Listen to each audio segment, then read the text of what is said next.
Ito partner, pinag-uusapan natin ito last week. Oh. Itong mga pagkakaroon ng mga pangalan na Marian Rivera Oh. at Chel Jokno dyan sa mga nakatanggap daw ng confidential funds. Padami ng padami Padami ng padami. Ano dadamay dyan? Nag-umpisa tayo sa Team Chicheria, tapos naging Team Grocery. Oh. Diba? Ngayon, anong team ito? Celebrity. Team Celebrity. Oh. Diba? Ang PSA at NBI daw, maaaring makumpirma kung meron nga bang Marian Rivera at Jose Jokno na tumanggap ng DepEd confidential funds ayon huyan sa isang kongresista. Brigada Haji Camino, i-brigada mo. Brigada Live Report. Ang tawag dyan, Brigada Abs, Team Marimar o Jezebel. Wow! Meron bang ano dyan? Meron ba nakatanggap ng confidential funds ang pangalan Pulgoso? Meron ba? Wala. Pulgoso. Wala pa eh. Alam nyo, yung binabanggit nyo mga acknowledgement receipts, alam nyo bang portion pa lang pala yun?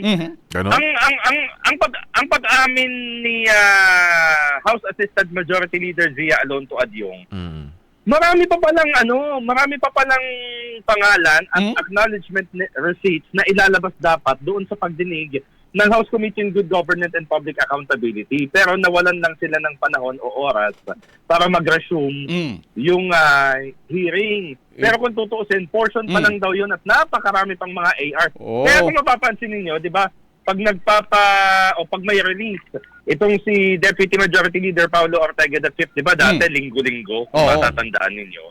Yun pala, yung mga na-verify at saka yung na lumabas sa investigasyon dun sa acknowledgement receipts. Kaya yung sinasabing Marian Rivera at saka Jose Diokno Jr., bago pala yun, doon sa mga ARs na nasiyasat. Kaya tuloy, pinapa-verify yan ngayon sa PSA o Philippine Statistics Authority at saka sa National Bureau of Investigation.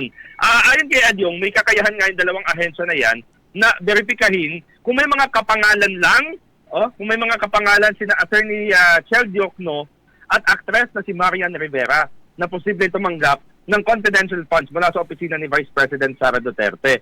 Ang sinasabi ni Adyong dito, mahalagang matukoy yung mga individual na tumanggap ng confidential funds mula kay Duterte na nakabatay sa acknowledgement receipt na isinumite sa Commission on Audit. Ipinunto rin ito na ang pag-verify ng ARs ay magbibigay ng hustisya at pagiging patas sa mga sangkot na individual na bigla na lamang sumulpot ang pangalan. Yan. Ipinunto pa niya na mahalaga yung forensic investigation doon sa signature specimen nung mga pumirma sa acknowledgement receipts para malaman, dahil kung matatandaan niyo, di ba, may mga ARs na lumabas sa Good Government and Public Accountability na magkaiba yung signature.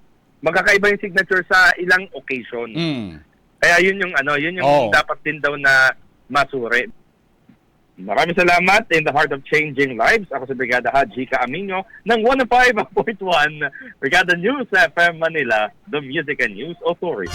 Nakasentro sa mga isyong pangmasa. Ang bahaging ito ay hatid sa atin ng Fast Relax. Tanggal ang sakit, ora mismo.